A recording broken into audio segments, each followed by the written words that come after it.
If you don't think 9/11 has all the elements of a false flag terror event and an inside job, you might want to tune in to the second hour of our show today. Joining us on the air is Susan Lindauer.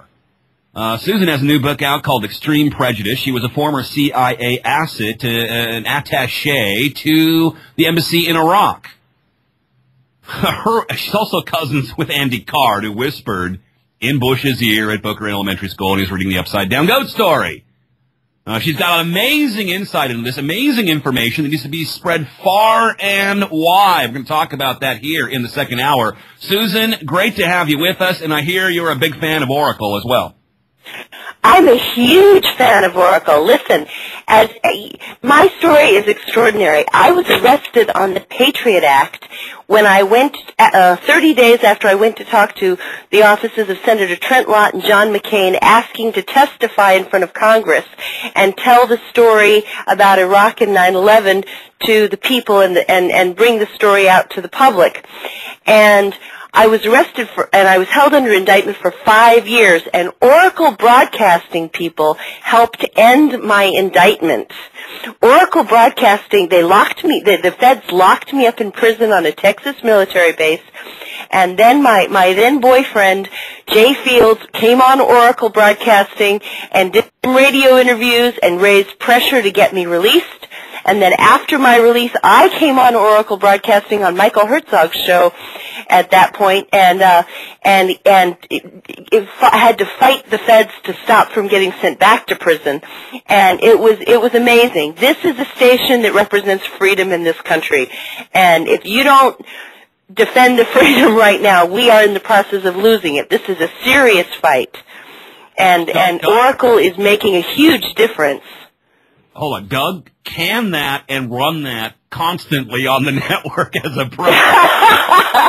You are such a great, courageous whistleblower, and to have you say that and to, it kind of makes us all feel good, like we're actually accomplishing something here, though I wasn't with Oracle when all of that happened. I saw what they did, and I think that was fantastic. So good for all the people here and Doug Owen and all these guys that do that, because these are the people that can benefit from it. Let's start, I think we should kind of keep this in chronological order if we can, but tell people about yourself, and then let's kind of start before 9/11 as you are on the ground in Iraq trying to end these vicious and selectively enforced UN resolution sanctions against the people of Iraq. But give us a little hint into who you are and how this all started for you.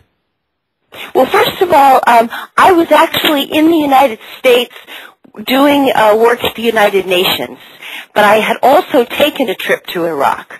So my work is actually done at the United Nations here in New York. I was what's called a U.S. intelligence asset. I had been recruited by the CIA and the Defense Intelligence Agency back in the early 1990s, 1993. Okay, and I had worked. I had covered Libya from early 1995, and I picked up Iraq in 1996. And that meant that I was having meetings with Iraqi diplomats about every 3 weeks, continuously for 7 years. I was one of the CIA, George Tenet, the former CIA director, has said that he could count on one hand the number of CIA agents inside Iraq. And so my position at the United Nations was extremely important as a back channel for which we used for anti-terrorism intelligence. So my focus was always anti-terrorism first and foremost.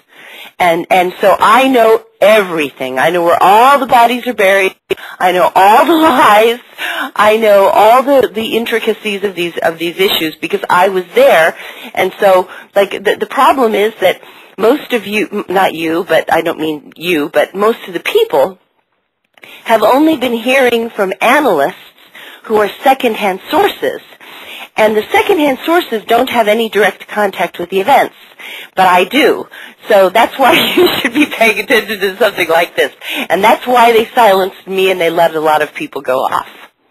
Take us back. Well, first of all, a gentleman whose name is going to be coming up quite a bit on the show is your CIA handler. That was Richard Fuse.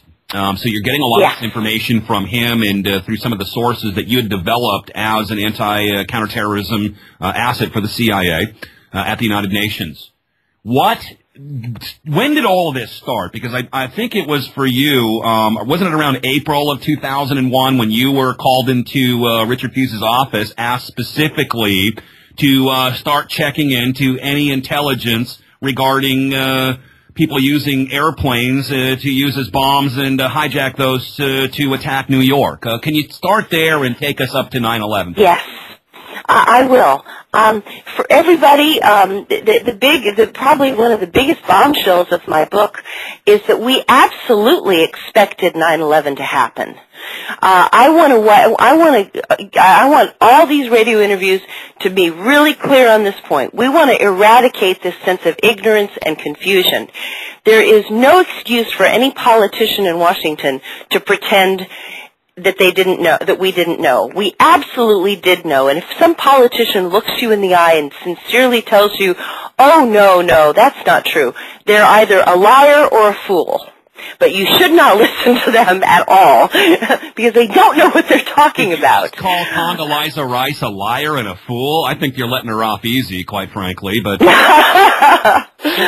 crimes. Okay, she was out of the loop and she misspoke when she said we had no idea anything like this would happen. Tell us why that is an untruth. That's beyond untruth. That's an obscenity. That is an obscenity. My CIA handler, Dr. Richard Fuse, and my former defense intelligence handler, Paul Hoven, would never. Now here's where you have to understand: there are factions in the intelligence community. One of the biggest mistakes of an audience, of a general public audience, is they think the intelligence community is monolithic and that everyone is functioning in lockstep. That's not true. It's a mistake. It's a common misconception. We're broken into teams, and our team had a focus of anti-terrorism, and we had worked on anti-terrorism together from 1993 until 2002. And to put that in context, I had 700 to 800 meetings with Paul and Richard Fuse in those 9 years. And we saw each other on a weekly basis. In the year 2001, Richard Fuse and I spoke on the phone on a daily basis. Okay, I would say that from April and May of 2001 onwards, he and I spoke about 9/11 practically every single week. Okay? Richard was very highly agitated that this attack that there was going to be, beginning in April of 2001, he summoned me to his office, and he said he had a message that he wanted me to deliver to the Iraqis at the United Nations. And he said that he wanted me to put out a stern inquiry to Iraqi and Libyan diplomats that if they had heard any news about airplane hijackings, they were to report it through my back channel immediately. And if they did not report it through my back channel, and if we found out that they knew, then we would bomb them back into the Stone Age. And they would be, and he said, and he was especially fierce about Iraq. He said, we will bomb Iraq harder than they have ever been bombed before. This will be a war situation, and we will be very aggressive in punishing them for not giving us this information. So, this is April of 2001. Did he say so April 2000, got this intelligence that he asked you to go follow up on, and he wanted to hold the Iraqis under this so-called microscope here? Did you, because you must have said, oh, this is a pretty big thing, you know, how do we know this? Do you get to ask those questions, or you say, yes, sir, I'm right on it? Well, the first thing I did, when he first said this to me, he summoned me to his office, and I was like, okay, sure, Richard, you know, I have contacts with the Iraqis all the time, I'll go give them the message. So the first thing I did was I went to New York, and I gave the Iraqis a very polite message. I said, hey, you know, if you hear anything about airplane hijackings, we're kind of watching to see if there's any kind of conspiracy. This was right after the Lockerbie trial. So my first inclination was to believe that Richard was concerned that terrorists would have a copycat attack, which is very normal. Sure. It's very normal for terrorists to imitate previous attacks that have been successful, and the Lockerbie trial was going throughout the year of 2000. So I went up to the Iraqi embassy and I delivered a very polite message. Then I went back to Richard Hughes and he demanded to see me. He said, so what did the Iraqis say? I said, oh, well, I was very polite. He said, I didn't tell you to be polite. And he screamed at me and yelled at me like he has never yelled at me ever again. Storming around his office saying, God damn it, bleep, bleep, bleep, I told you to say da-da-da-da-da, you know, if I were to say that everything he said, the FCC would shut you down. Screaming obscenities about how he wanted to bomb, he wanted me to go back to New York and tell my diplomatic contacts this would be a declaration of war.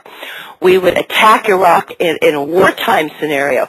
We would punish Iraq viciously if they didn't give us this information. We would bomb them worse than anything that they'd ever been bombed before. And the problem was that we bombed Iraq so many times, and the sanctions were already so bad that it was even difficult for Richard to explain how it could possibly be worse than what it already was. You see, it's hard to tell the Iraqis you're going to hurt them even more than they're hurting if they're already hurting so bad. What I'm trying to understand is Dr. Hughes, your handler in this case, is he trying to, in your own estimation, give me your opinion, or if you have facts, give me those, please.